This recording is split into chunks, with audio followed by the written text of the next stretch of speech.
I built an entire life before the term autism or autistic was even a thing for me. I had the career, I had children, I had a marriage, I served in the military, I was the youth leader at a mega church, I had a young girls' personal development organization.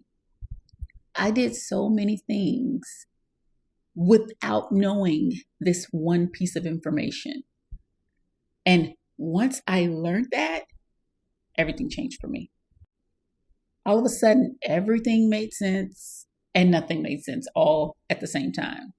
So, if you are a woman over 35 who is late diagnosed or you suspect that you might be autistic, this video is for you. Let's talk about it. I got diagnosed with autism after I was 40. And here are the 10 things that nobody ever told me. Like, not even a peep. Nobody even warned me. But then they had missed me for over 4 decades. So why would they tell me? Number one, everything suddenly makes sense and doesn't make sense all at the same time. Oh my goodness, what's wrong with me? Oh my goodness, why do I process this way? Why is this so difficult for me, but it's so easy for others? Am I the only one struggling with this? Why does it seem so easy for them? Those moments where you just don't feel like you fit in, like you feel like you're an observer of your own life, like you're standing outside of yourself, looking at yourself, like those moments begin to make sense to me. It was like, I wasn't broken. I wasn't out of place. I just didn't have the manual. I was trying to navigate and operate a system that I didn't have the user manual to. You know how you open that VCR or that TV or that whatever, and you don't feel like you need the user manual. You feel like, oh, I'll figure it out. I'll fumble my way through it. I fumbled my way through life for 40 years. Number two, you're going to have to reframe your entire existence through a new set of lenses. Once you get the diagnosis, it's like, okay, yay, now I know. And it's like, what does that mean? So you have to go back over your whole life and begin to make sense of stuff. So you have to do all this reframing, and that's why I did this, and that's why I did that, and all the distortions. And the sadder part is the relationships that you had with people that never got you, never understood you. Now that you know what's going on with you and you try to talk to them and have a conversation with them and tell them, they see it as an excuse. Or you're just making excuses for your behavior. No, I'm just explaining to you that, wow, it's not that I didn't want to do those things. My brain literally was breaking, trying to accommodate that, trying to do that. And that's why I would have meltdowns or shutdowns. And now I even have that terminology that I didn't have before. That's a hard thing. And if it's that way in a marriage, most people feel very gaslit, unseen, unheard in their intimate partner relationships. Most autistic people will tell you that, especially late diagnosed women. That's another show. Women have a different experience than men. But most late diagnosed autistic women feel very unseen, unheard, emotionally void in their relationships. So when they have this awareness, this epiphany, like, oh my God, that's what's been happening, they try to explain it to their partners, and then their partners are like, so you're saying it's my fault? So you're saying it was me? Well, what about you? It's like, no, I'm not saying that. I'm just saying that. Anyway, that's number two. Number three is the grief that you feel. So it's like you grieve the support that you never got. This is not supposed to be happening. I didn't think I was going to get emotional with this. You grieve the support that you never got. You grieve the support that you wish you had. You grieve the person, ironically, you grieve the person that was strong. Like you grieve the person that was able to suck it up and deal with it and get through it.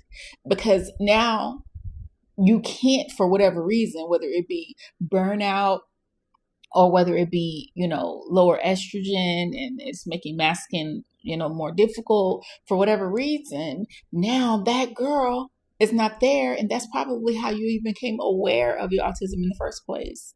And so you miss her because she would know what to do. She would get you out of this. She would push through. So you go through this grieving process of the support system you didn't have. And all the years of you thinking something was fundamentally wrong with you. It's like you tell yourself, there, baby girl, it wasn't you. Number 4, you feel the relief. You feel the relief. You feel the exhale. You feel like finally I have some answers. You feel like finally I have permission to stop performing. But then right away, you're like, but how? How do I do that? So, yeah, you do feel the relief, but it's like it comes in waves. And that kind of goes back to the grief. Grief comes in waves too. So the relief and the grief they kind of ride shotgun together for quite a bit of time. Number 5, the mask starts to crack. The things you used to be able to do, you can no longer do. Not with ease. It's like, okay, now you know a thing and you can't unknow a thing. So now that you know that this exists, you want to continue to try to maintain your regular normal life, but you no longer have the mental and emotional capacity to do so. So you try to put the mask back on. It's like, no, put it back on. And you can't put it back on even when you try. And next thing you know, you're having a meltdown over dinner. Like, I'm so over dinners. Or you're having a meltdown over something that used to bring you such joy and you used to do it with such ease. You may have not enjoyed it, but it was easy and you did it. And now it's just like, why am I struggling with this thing? This thing is so difficult for me. Which segues us into skill regression. Skill regression is number 6. Things that used to come so effortlessly. Like, I've been in the field of marketing for years. Since I started my entrepreneurial journey, so 10 years. And everything I know about marketing was self-taught. So I brought my psychology experience in and started doing marketing. And so because of my brain, I didn't know it at the time, but because of the way my brain is, once I find something I love, I obsess over it. Like, I'm going to consume so much information about it. I'm going to study it. I'm going to get the credentials. I'm going to do what I need to do to master it. And that's what I did for marketing. And so the thing that I loved became such a challenge for me.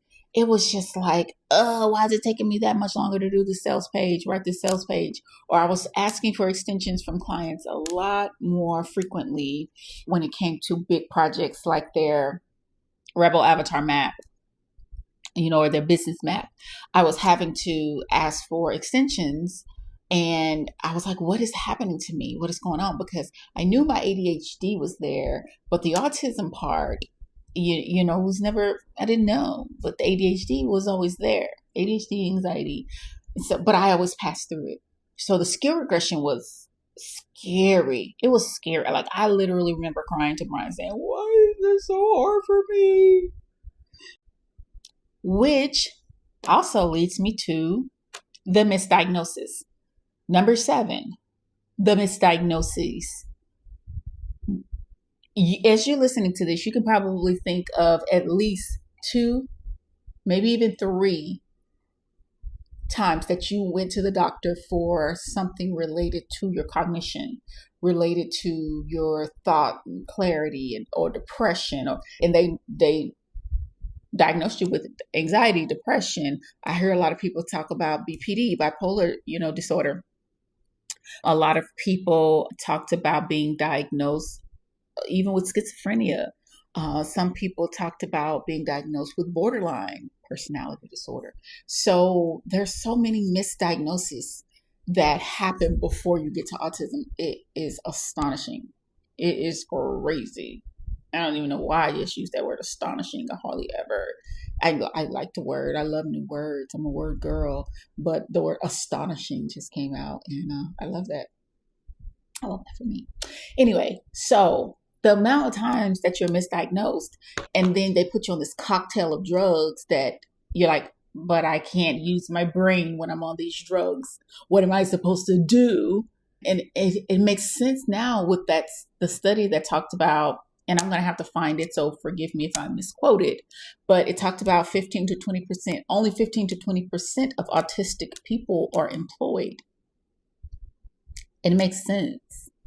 And I am assuming of that 15 to 20%, they are talking about, they're not talking about the high masking population, because high masking is what allowed many of us to be employed for as long as we were employed until we got the diagnosis. And we're still employed.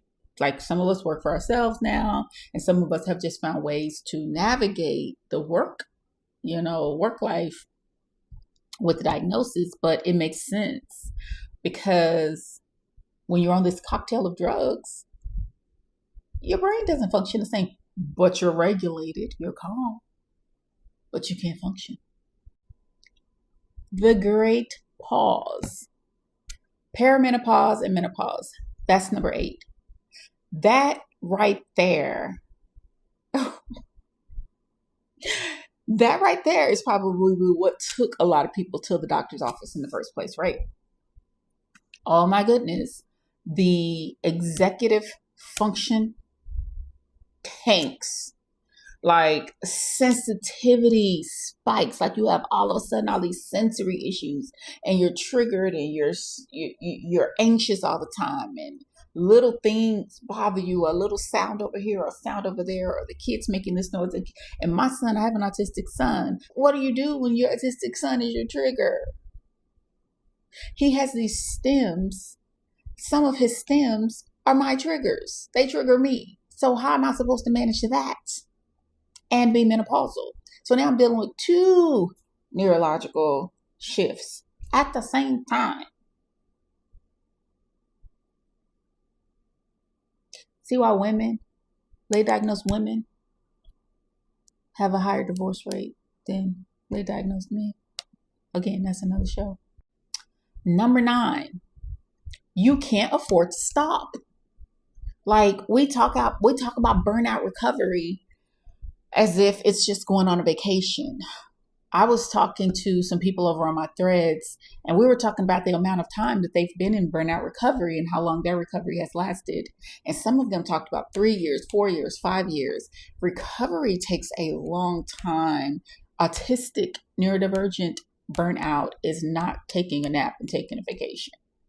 It's so much more because of all of the reframing and the trying to get a proper diagnosis and trying to get the right medication. And now you know what's wrong with you, but now you don't know what to do with it. You still have to go on with life. You can't afford to quit. You're not 22. You're not 18. You can't take a gap year on life and just go have a turkey sandwich because now you know what's wrong with you. You have kids. You have a mortgage. You have financial responsibilities and obligations in your home and in your life. You take care of your aging parents. Like you have all of these things and you cannot afford to stop and recover. You're exhausted and you can't stop.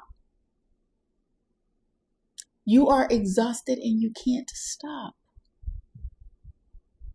You have to find a way to recover and heal and keep going at the same time. Number 10, I want to bring it all home for you. While there are a lot of things you did not know, one thing I want you to know: the gift is in the person. all those gifts and talents that you possessed, and all of the great accomplishments that you have up to the point of your awareness or your diagnosis, you still have them. They're still yours, boo. They're still yours. They're still yours. You're not starting over. You're recalibrating. You're regulating. You're recovering. Maybe even reinventing. But you're also restoring. There's a restoration phase in there too. So I don't want you to think that, oh, my life is over and I might as well just go retire or something. I'm 46 years old now and my life is far from over. I still have so many things to accomplish. I did my recovery. I am now in my, I want to say going into my 4th year of burnout recovery. My recovery has looked different because not only am I an autistic girly, I am an autism mom. I was going through a divorce around the time of my awareness, or maybe as a result of my awareness. I'm not sure about that yet. And I was also going through a sexual identity awakening. So I had so many things compounded on my journey. So my journey may not look like yours, but if it does, if it was shorter or if it's longer, I want you to know it's your pace. You get to set the tone of it. Recovery is what it is for you. As long as you're making progress, as long as you're moving forward, stay curious about yourself. Stay curious about your symptoms. Don't be afraid to do research and ask. Don't let shame and fear of the unknown keep you stuck in a place where you do not have to be stuck. Because once you unmask, putting it back on, it's going to be likely even more painful than it was before you knew you were masking. Because once we know, we can't unknow. There are tools. I've created the NeuroFem ecosystem called the NeuroFem Juice, neurodivergent brilliance in every drop, and it is tools to help neurodivergent girlies like me brand without burnout and execute without overwhelm. We have quick win frameworks, no long drawn out courses, no expensive $5,000 masterminds where you sit in a room of people that are neurotypical and telling you all you got to do is just batch your content, girl. You'll be fine. Just show up. You'll be fine. None of that.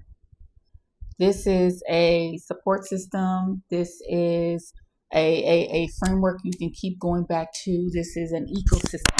It has the tools that you need in all the different areas. So if this is your story, this channel is for you. This page is for you.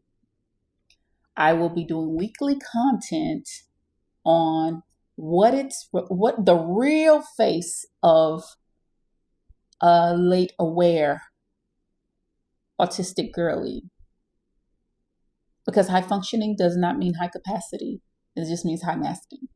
So high masking autistic girly and what it looks like. No mask, no performance over here. No pretending fine. I give it to you real. I give it to you raw. Sometimes I give it to you like this. Sometimes I give it to you without this. But like, share, and subscribe. And I'll see you around the web on my other pages. Just know you're not alone.